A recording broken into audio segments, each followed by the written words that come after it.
kita nggak tahu ya secara internal Amerika, tetapi kalau untuk kebijakan luar negerinya memang Donald Trump itu lebih pasti, lebih jelas ya. Double standar gitu. Nah, tapi kalau Donald Trump itu kan jelas ya, ini seperti waktu dia pindah Yerusalem, wah dia dihujat, enggak, pokoknya ini. Waktu dia deketin Pyongyang pun, iya ini pokoknya kan. Adik saya kan kemarin dijak makan sama Donald Trump kan.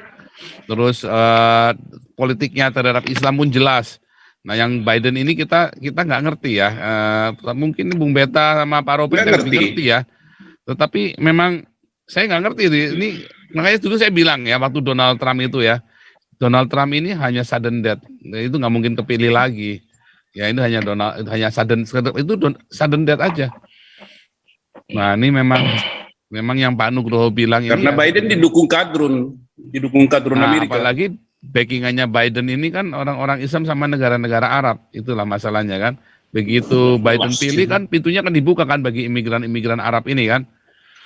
Nah itu memang padahal sama Donald Trump kemarin sudah ditutup kan.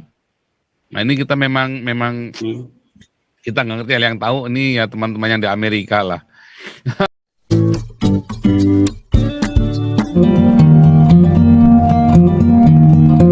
Si Ibu Koni luar biasa sekali. Selamat malam. Luar biasa. Semuanya. Oke, tetap semangat, tetap sehat, Tuhan Yesus memberkati. Doanya ya. Oke, shalom, bye. Oke, kita lanjutkan menggubrak-gubrak lagi. Kita akan dukung Ibu Koni menjadi Menteri Luar Negeri ya. At least jadi Menteri Luar Negeri. Kalau saya malah jadi presiden lagi lah, Pak. Itu. Kalau berharap bisa jadi presiden atau wapres ya. Wapres, Pak. Ya, makanya ini kalau ada ya udahlah, saya speechless dah ngomongnya dah. Ya udahlah. Oke, kita lanjut nih Pak Putih tadi. Pak Putih. Mana Pak Putih tadi? Pak Putih. Hilang nih Pak Putih nih. Oke, kita lanjut dulu ya. Ini teman-teman tadi yang ketinggalan kereta. Aduh, Pak Nugroho nih. Pak Nugroho. Wah, terima kasih Pak. Jalan ya Pak Nugroho ya. Ya lama nggak ikut di sini, kangen ini sama ini. Ya langsung saja ya. Setiap ada konflik, terutama perang, pasti ada yang menjadi korban, mengalami kesusahan, kesulitan. Pasti ada timbul krisis terkait dengan perang Rusia Ukraina. Selain krisis kemanusiaan, lingkungan, ekonomi, energi, yang paling berat adalah kita terkait dengan masalah kemanusiaan. Kalau tadi disampaikan oleh Ibu Koni bahwa Dubes pun sudah mengontak pihak-pihak Indonesia tapi tidak ada tanggapan. Kalau begitu, apakah ya kira-kira yang bisa kita lakukan untuk membantu masalah meringankan beban kemanusiaan bagi pihak-pihak atau warga baik Ukraina maupun yang lain yang dalam hal ini terkait dengan krisis perang Rusia Ukraina ini, yang bisa kita lakukan. Kalau pemerintah tidak bisa, kalau individu-individu gimana? Kan punya hak juga. Nah, kira-kira apa yang bisa kita lakukan itu satu sebetulnya. Kemudian ini yang tadi mau saya tanyakan ke Bu Koni adalah kalau terjadi perang besar. Kalau ada Pak Topik rame nih ya, kalau ada Pak Jenderal rame nih. Tadi saya lupa kasih tahu Pak Jenderal ya. Tadi Pak Jenderal mungkin udah kecapean juga ya, di sana udah malam juga. Tadi Pak Jenderal seharian. Tidurnya harusnya Pak Jenderal yang jawab ini. Terus satu lagi. Sebenarnya ini ya pertanyaan ngawur. Maksudnya begini, kalau terjadi perang besar, nuklir, biologi, kimia, semua kekuatan senjata dikerahkan, pasti akan terjadi kehancuran yang luar biasa. Negara yang tidak berkonflik sekalipun bisa menjadi sasaran, terlibat, diseret-seret, dan tentunya pasti korban akan jauh lebih luas lagi, yang timbul masalah besar. Bisa jadi itu kiamat ya, gitu ya, disebut kiamatnya manusia. Nah, kira-kira kalau itu terjadi, siapa yang tinggal bisa masih hidup gitu loh. Karena kalau orang-orang bisa jadi kalau para pemimpin bisa sembunyi di mana atau lari kemana dengan daya yang mereka punya, apakah berlindung di mana memungkinkan. Tapi kalau rakyat kecil seperti kita itu yang apalagi yang di tempat konflik itu mau lari saja sudah susah. Kira-kira yang masih hidup itu siapa? Apakah ya semua negara bisa terseret? Tapi syukur kalau ada, tidak semua ingin berperang, karena Indonesia pun yang tidak masuk dalam pusaran konflik bisa diseret-seret dalam konflik itu. Nah, katakanlah satu negara dihujani rudal lah, karena marah ya membalas, mencari, jadi terlibat. Kira-kira nanti siapa yang bisa masih hidup itu ya manusia yang mana yang kira-kira kalau semua kekuatan senjata dikeluarkan, dikerahkan, nuklir, biologi, kimia itu. Nah, itu saja. Ini menjadi perenungan kita. Terima kasih. Iya. Jadi semua mau nanggapin Pak Nugroho nih. Boleh Bung Beta. Apa, Pak? Iya, mau nanggapi Pak Nugroho tadi kan Bu Kony udah bilang tuh mengenai CBRNE itu kan. Terus salah satunya kan perang biologis itu yang lebih ditakutkan sebenarnya Pak. Kalau perang nuklir ya semua pun takut karena impact-nya akan ke semua negara satu dunia. Tapi kalau yang biologis ini, makanya tadi Bu Kony kan menampilkan 2 foto tuh. Satu yang foto di Ukraina, ibu-ibu gendong anak, ada bom, ada apa di belakang itu ya, asap, Wah, api. sayang saya tadi terlambat. Iya, nanti dilihat tuh di setengah jam pertama. Iya. Tapi yang foto keduanya itu yang di Rusia ya, di Moskow itu ya. Kayaknya kalem, tenang, langitnya agak kuning. Malah itu yang kata Bu Kony, pesannya yang saya tangkap lebih mengerikan. Nah, jangan-jangan sudah ada perang biologis yang diserang ke Rusia kan, kita nggak tahu.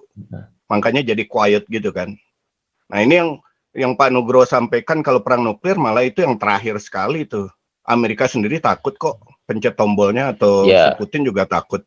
Yang malah yang kayak kita hadapi belakangan 2 tahun terakhir ini bisa juga bagian dari perang biologis itu sendiri. COVID ini virus kan.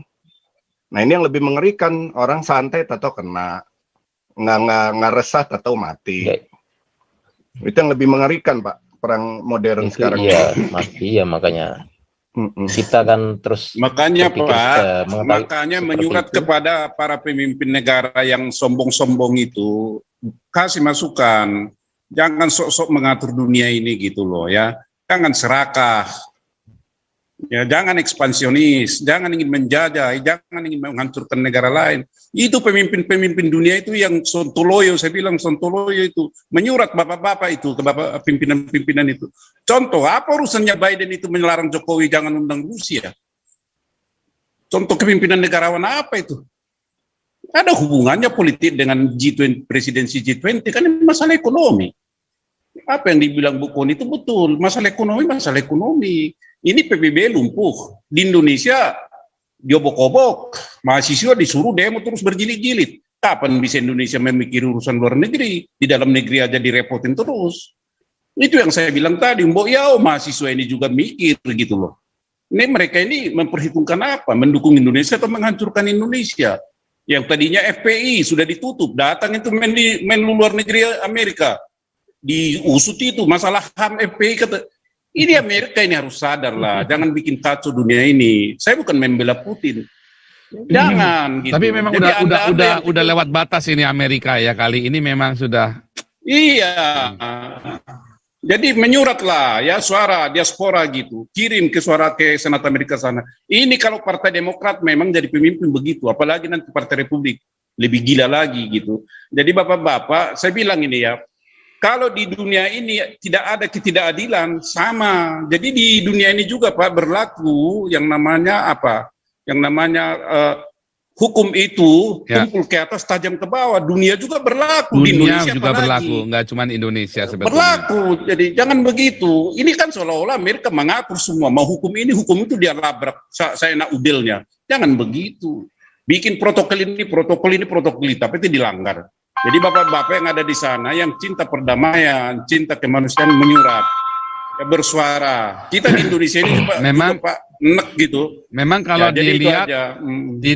di luar kita nggak tahu ya secara internal Amerika. Tetapi Iya. kalau untuk kebijakan luar negerinya, memang Donald Trump itu lebih pasti lebih jelas ya. Double standar gitu. Nah, tapi kalau Donald Trump itu kan jelas ya ini. Seperti waktu dia pindah Yerusalem, wah dia dihujat tuh Iya. enggak. Pokoknya ini. Waktu dia deketin Pyongyang pun iya ini pokoknya Iya. kan. Adik saya kan kemarin dijak makan Iya, sama Donald iya. Trump kan. Terus politiknya terhadap Islam pun jelas. Nah yang Biden ini kita nggak ngerti ya. Mungkin Bung Beta sama Pak Robert Nggak lebih ngerti ya. Tetapi memang saya nggak ngerti ini. Makanya dulu saya bilang ya waktu Donald Trump itu ya. Donald Trump ini hanya sudden death. Itu nggak mungkin kepilih lagi. Ya ini hanya sudden death aja. Nah ini memang yang Pak Nugroho bilang Karena ini Biden didukung kadrun Amerika. apalagi backingannya Biden ini kan orang-orang Islam sama negara-negara Arab, itulah masalahnya kan. Begitu Biden Pasti. pilih kan pintunya kan dibuka kan bagi imigran-imigran Arab ini kan. Nah itu memang padahal sama Donald Trump kemarin sudah ditutup kan. Nah ini kita memang kita nggak ngerti yang tahu ini ya teman-teman yang di Amerika lah.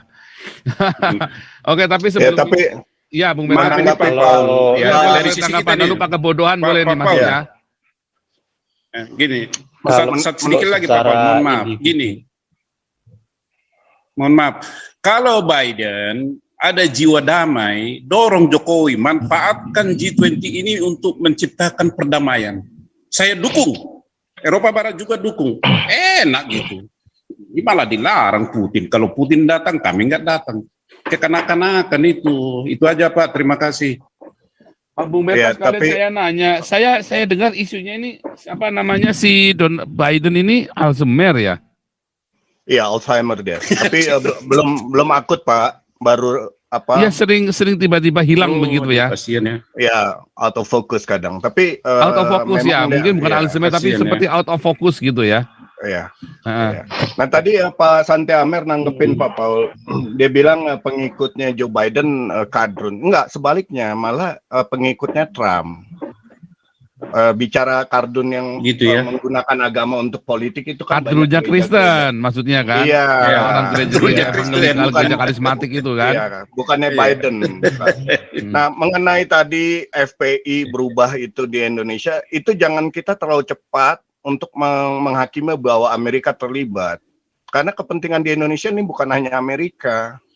Walaupun pernyataannya dari Kedubes ya, di posting di webnya itu untuk menindaklanjuti pembunuhan 6 anggota FPI yang ditembak polisi itu. Itu dari sisi kemanusiaan aja, tapi apa itu dibalik itu Amerika yang bermain? Saya rasa enggak juga. Karena gini, rejim Jokowi sangat dekat dengan rejim Biden. Untuk apa mereka mendukung khilafah untuk menjatuhkan Jokowi? Doesn't make sense gitu, Pak. Jadi harus dilihatnya lebih luas, dan Amerika ini bukan hanya negara, ada corporate juga di bawahnya kan, entrepreneur yang bermain di Indonesia juga. Jadi itu pun harus ada bukti. Jangan sedikit-sedikit kita menyalahkan Amerika, seakan-akan CIA bermain, enggak. Ya kan? Harus berita-berita yang tersiar kan kita bisa jadi Ya. di framing juga kena Ya, hoax. jangan di framing, harus filter juga. Iya, harus clear dong. Infonya harus benar-benar A1 banget dan harus Iya. ada bukti. Mungkin gitu Pak Santi Amer. Ya, Pak Kebodohan silakan Pak Kebodohan. Ya, shalom, selamat malam Pak Paul. Shalom Pak Kebodohan. Maaf tadi Malam, ikut malam, kelas malam, Pak. terakhir. Ya, iya kan nggak namamu Kak. Kalau nggak namamu kan nggak kasih lewat. Ya, maksudnya jam 7 Pak, saya nggak hadir karena ada anak ulang tahun, jadi Ya, paksa ini dulu. Nah, jadi saya mau menanggapi, mau memberi opini ya, tetap apa yang Ibu Koni sampaikan ya, mungkin ini juga masukan ke Pak Paul. Jadi mungkin kalau dari saya dengar apa yang disampaikan Bu Koni dan juga apa yang disampaikan teman-teman sih, menurut saya sih teman-teman ini kayaknya banyak yang kurang update sama perang Ukraina beberapa waktu terakhir ini ya. Nah, jadi apa yang disampaikan Ibu Koni sebenarnya itu sudah tema 30 hari yang lalu. Jadi ketika Rusia mendekati kota Kiev itu, dia masuk ke kota kecilnya Irpin atau apa, dia menemukan lab kimia, lab biologi, apa tadi istilahnya? Bukan itu. Ya, lab biokimia punyanya lab Ukraina biokimia, sama AS sama Amerika ya. kan itu kan. Nah, itu kan Rusia langsung membanggakan diri dan dia mengajukan apa namanya itu pertemuan PBB terbatas gitu kan, dan sampai pada titik akhir ketika sudah harus melakukan apa namanya itu sebuah seruan atau apa, tiba-tiba Rusia akhirnya mundur sendiri. Jadi yang usulan dia untuk supaya PBB menghukum Amerika karena membangun senjata kimia, Rusia mengundurkan sendiri. Jadi Rusia membangun isu, tapi akhirnya dia sendiri yang membatalkan isunya tersebut. Kenapa? Karena Cina pun tidak mendukung. Cina pun mundur dari isu itu. Akhirnya isu itu hanya sebesar isu itu akhirnya hanya sekedar isu saja, tidak melahirkan satu resolusi PBB ya. Itu tanggapan saya terhadap paparan dari Bu Kony. Jadi itu itu pandangan yang setengah penuh dari Bu Kony. Yang sisi yang lain adalah data-data yang disampaikan di Bu Kony ya memang mungkin saja betul, tapi di dalam perang apa namanya perebutan kekuasaan modern seperti kata Pak Jenderal Tobing selalu katakan, ada nggak negara tanpa tentara? Jawabnya tidak ada, karena sejatinya oleh karena ada tentara lah kita semua saling punya kekuasaan, punya batas wilayah dan sebagainya. Karena kan pada dasarnya dunia ini ya dipegang minimal oleh 5 preman itu. 5 negara preman itu yang jadi negara yang pengambil veto. Ada Cina, ada Amerika, ada Rusia, dan ada Inggris dan Prancis. Nah dari situ lihat bahwa pembagian kekuasaan dunia ya dipengaruhi oleh 5 negara preman ini, dan kemudian dibagi-bagi ke region masing-masing. Dan ketika lemahnya Amerika sebagai polisi dunia, maka peran India naik, peran Pakistan naik, peran Indonesia naik. Nah kita memang ya mau nggak mau dipaksa oleh Amerika untuk mendukung Amerika, karena selama sekian tahun Indonesia memang sejak Pak Harto naik kan menjadi bolonya Amerika, dan di era reformasi sampai sekarang ini kita menjadi negara yang gamang, mau jadi NATO mau jadi negara non blok bingung, mau ikut Cina bingung, mau ikut Amerika bingung, lalu mau ikut siapa Indonesia? Akhirnya tadi seperti Bu Kony sampaikan, kita jadi negara yang bingung sendirian tanpa teman. Nah jadi posisi Indonesia di mana? Kalau saya lihat sih ya, kalau Indonesia nggak jelas ya siap-siap pecah ya Pak ya. Ya karena kepentingan Amerika cukup kuat. Kemarin ketika Indonesia nggak mau ikut maunya mereka, kemarin Amerika sudah meluncurkan bahwa program aplikasi Peduli Lindungi itu melanggar hak asasi manusia. Itu kan satu tembakan dari Amerika yang sekedar mencari apa namanya istilahnya, mencari tanggapan dari pemerintah Indonesia. Amerika jelas sudah mentarget bahwa mereka tidak senang dengan sikap Indonesia yang tidak mendukung posisi Amerika terhadap Rusia. Nah itu kita tunggu saja aksi berikutnya dari Amerika. Ya, dan ya semoga itu tidak terlalu berlarut-larut, karena Indonesia berusaha sekarang ini menjadi negara yang berdikari sendiri, dan itu mungkin saya dukung juga, karena kita harus belajar bersikap menjadi lebih dewasa, menjadi lebih tegar. Dan kalau kita membahas konflik Ukraina Rusia ya saya bilang tadi seperti pernyataan saya juga hampir 2 bulan lalu, ya ini perang adik kakak. Ya Ukraina dan Rusia jelas mereka bersaudara. Kitanya yang ributin ini, yang puyeng kemana-mana nggak jelas, lempar batu ke sana kemari. Akhirnya diskusi utamanya ya sebenarnya ini cuman preman, sama-sama preman dulu, preman sungai di Kiev situ. Yang sekarang jelas satunya lari ke Moskow, yang satunya tetap di Kiev situ. Dan mereka yang ribut, kita yang pusing gitu loh. Dan akhirnya merambat kemana-mana. Dan menurut saya ya itu tadi, kita sepakat dengan Ibu Kony bahwa kita harus menjunjung tinggi kemanusiaannya. Kita dorong mereka untuk berhenti berperang. Kita dorong untuk mereka berdamai. Saya lihat juga Rusia mengambil kesempatan. Kenapa? Karena mereka setelah era perang dingin, mereka setelah kalah secara ekonomi, tapi setelah bertahun-tahun mereka mengumpulkan duit dari minyak dan gas.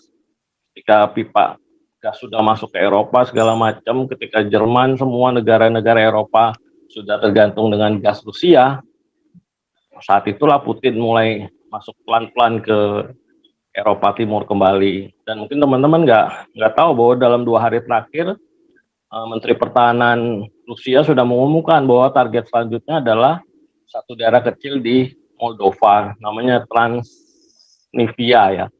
Dan itu kalau kita lihat di peta itu berada di atasnya Odessa. Odessa saat ini masih bebas dari Rusia, tapi sepertinya dalam 2-3 bulan kemudian akan kita lihat serangan Rusia ke arah Odessa dan kemudian masuk ke Moldova. Moldova negara sangat kecil, kemudian Rumania yang merupakan anggota NATO.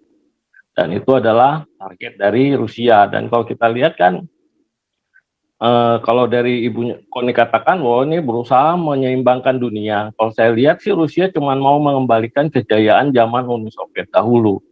Nah, jadi itu yang ditentang oleh negara-negara kecil ini yang di sekitarnya Rusia. Dan kalau kita lihat juga Rusia itu kan sebenarnya negaranya mirip sama Indonesia. Punya ratusan etnis, punya ratusan suku yang tersebar dari Finlandia sampai ke perbatasan Jepang. Mungkin tadi ada ya, siapa tadi yang nanya ya, Jepang dan Rusia. Dan itu ada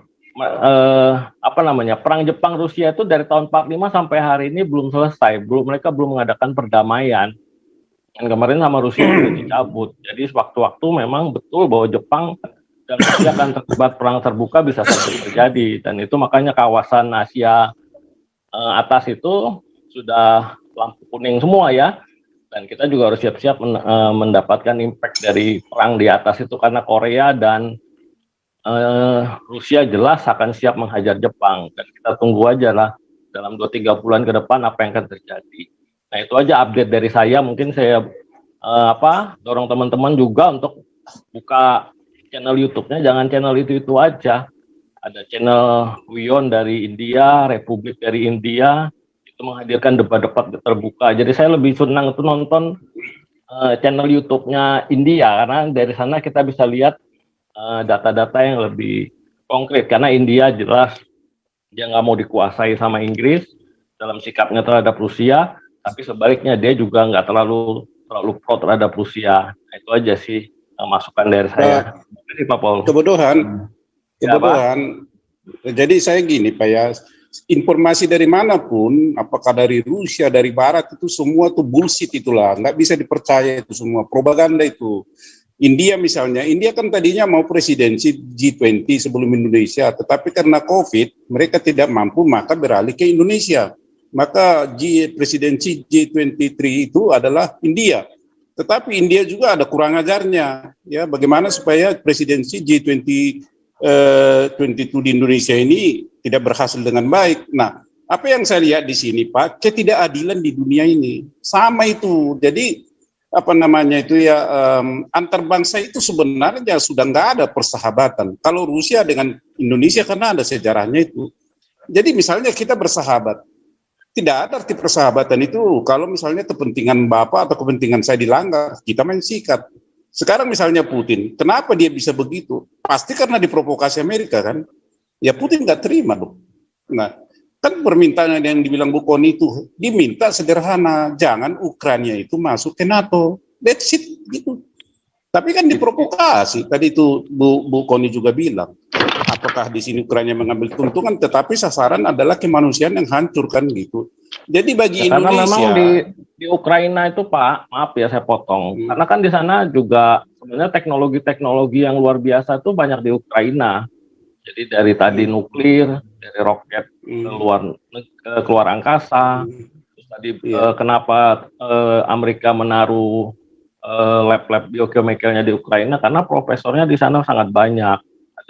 Ada 10-20 universitas yang menjadi universitas unggulan di sana yang menarik mahasiswa dari berbagai negara gitu loh. Jadi Ukraina memang kelihatan miskin dibandingkan Rusia, tapi secara ilmu pengetahuan dan iptek mereka di Eropa Timur termasuk tinggi Pak. Jadi nggak bisa dibilang apa-apa juga gitu loh. Nggak bisa dibilang remeh juga orang Ukraina itu. Bukan, jangan mau, kan permintaan Rusia sederhana, jangan mau jadi masuk ke NATO, itu saja kan diprovokasi. Oh, iya. Nah, tapi ya, whatever lah. Itu kan haknya Rusia, Pak, melarang. Ya kan, kita anggap aja preman Pengkolan, justru preman itu, Senen sama iya, preman betul. Salemba lagi berantem. Yang Salemba Betul bilang, itu. lu ya Senen ya, jangan ikut-ikut Tanjung Priuk ya, gitu kan. Nah, tapi yang Senen bilang, apa lu, siapa lu, gua larang-larang gua mau ikut Tanjung Priuk, lu mau apa, gitu. Nah, itu kan yang kalau Pak Santi Emer lihat revolusi Jadi apa yang mau saya bilang tahun Pak kebodohan? 2014, Apa yang saya mau bilang itu kan itu yang terjadi. Pak, Gitu. maaf saya potong. Apa yang mau saya bilang itu? Sudahlah, Amerika mengaku negara beragama, sudahlah kembangkan kasih itu. Eropa juga begitu. Kurangi keserakahan itu, udah. Jadi mau jadi polisi dunia sudah dengan kasih lah. Tapi apakah itu mungkin? Wah, kita berdoa saja lah. Ya kalau Muncul pemimpin saya yang lihat baik sih, di sana. mereka memang sudah, kan rakyat Eropa sama Amerika jelas Pak, sejak Biden terpilih kan, karena kan ekspansionisnya kubu Partai Republik kan nggak disukai lagi oleh rakyat Amerika, makanya Biden naik, ya kan? Itu kan jelas sudah menunjukkan bahwa orang Amerika sudah nggak mau lagi jadi polisi dunia gitu loh. Orang Eropa juga sama, tadi teman-temannya Pak Paul apa segala macam, yaitu perangnya kakak sana lah, ngapain kita urusin gitu. Paling ya kalau dia minta senjata ya kita bantu. Indonesia ya. Tapi kita nanti bias ya, supaya kita message-nya dari Ibu Koni jangan meleset, kita harus stop supaya jangan kepanjangan. Ini kita stop supaya jangan kepanjangan juga videonya, jadi 2,5 jam ya udah. Kita mau tutup di dalam doa. Ini Pak Khairul Anwar ini, Pak Pendeta Khairul Anwar bukan? Pastor Khairul Anwar. Shalom, selamat malam. Iya, waduh luar biasa nih pelayanannya. Ini kita langsung tutup dalam doa saja, karena kita sudah, supaya pesannya Ibu Koni tadi jangan sampai bias ya. Karena kelamaan. Ya, ini Pak Khairul Anwar, luar biasa dengan tim. Terima kasih, Pastor. Terima kasih semuanya. Itu semuanya sudah diterima. Ini ada hambanya yang di sini, yang sekarang lagi di daerah Malang Selatan itu ya. Terima kasih luar semuanya. Biasa. Ya, jadi Pak Khairul Anwar, nanti kita tiap bulan ya, tiap bulan kita usahakan bisa kasih laporan, sekalian kita support terus ya. Karena kan harus dimonitor terus kan. Oke, silakan tutup dalam doa Pak Pastor Khairul Anwar.